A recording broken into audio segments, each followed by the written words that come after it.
السلام علیکم friends, welcome to flash studio. دوستو، ہمارے پیارے نبی حضرت محمد صلی اللہ علیہ وآلہ وسلم نے زندگی گزارنے کے جو طریقے ہمیں بتائے، وہ آج 1400 سال بعد جدید سائنس ان طریقوں کو ماننے پر مجبور ہے۔ دوستو، ویڈیو میں آگے بڑھنے سے پہلے تمام دوستوں سے گزارش ہے فلیش اسٹوڈیو کو سبسکرائب کریں، بیل آئیکن ضرور پریس کریں تاکہ اس طرح کی مزید انفارمیٹیو ویڈیوز آپ تک بر وقت پہنچ سکیں۔ حضرت حسن بن علی فرماتے ہیں، رسول اللہ صلی اللہ علیہ وآلہ وسلم نے فرمایا، جس کے ہاں بچہ پیدا ہو تو وہ اس بچے کے دائیں کان میں اذان اور بائیں کان میں اقامت پڑھے۔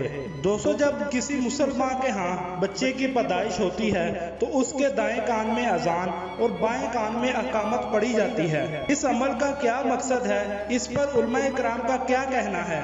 اس پر علماء کرام کا کہنا ہے کہ اذان کے کلمات سے شیطان بھاگ جاتا ہے اور اللہ پاک اس برکت سے اس پر رحمت نازل فرماتا ہے۔ اس کے علاوہ یہ بھی کہا جاتا ہے کہ بچے کے دنیا میں آتے ہی اس کو جو دعوت ملے وہ عقیدہ توحید، عقیدہ رسالت اور نماز کی دعوت ہو۔ دوستو، جدید سائنس نے اس بات پر تحقیق کی ہے کہ مسلمان کے بچے کے پیدا ہوتے ہی اس کے کان میں اذان کیوں دیتے ہیں۔ ان کا کہنا ہے کہ بچے کے کان میں اذان کہنے کی حکمت کا اندازہ تب ہوا جب فرانس میں ایک شخص کو ہسپتال میں دورے پڑنے شروع ہوئے۔ جب اس شخص کو دورہ پڑتا تو وہ جرمن زبان میں بعض مذہبی دعائیں پڑھنا شروع کر دیتا، حالانکہ وہ شخص فرانس کا رہنے والا تھا اور اس کو جرمن زبان بھی نہیں آتی تھی۔ تو پھر وہ دورے پڑنے کے دوران جرمن زبان میں مذہبی دعائیں کیسے پڑھتا تھا؟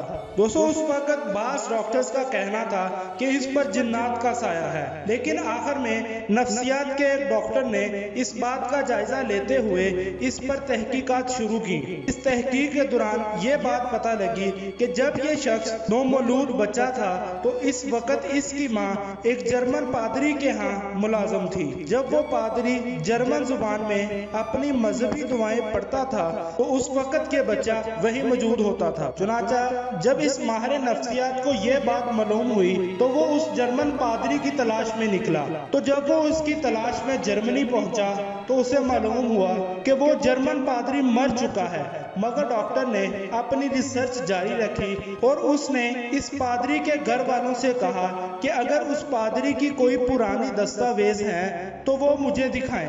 گھر والوں نے تلاش کر کے اسے بعض کاغذات دیے، تو جب اس نے ان کاغذات کو پڑھا تو پتہ چلا کہ وہ دعائیں جو دورے کی حالت میں وہ شخص پڑھتا تھا وہ اس پادری کی سرمن تھی۔ تو ڈاکٹر نے اس تمام واقعہ کے بعد جب انسانی دماغ پر ریسرچ کی تو اسے پتہ چلا کہ بچے کی پیدائش کے بعد جو بات اس کے دماغ میں ڈالی جائے تو وہ بات ساری زندگی کے لیے اس کے دماغ میں محفوظ ہو جاتی ہے اور اس کا اس کی زندگی پر گہرا اثر پڑتا ہے۔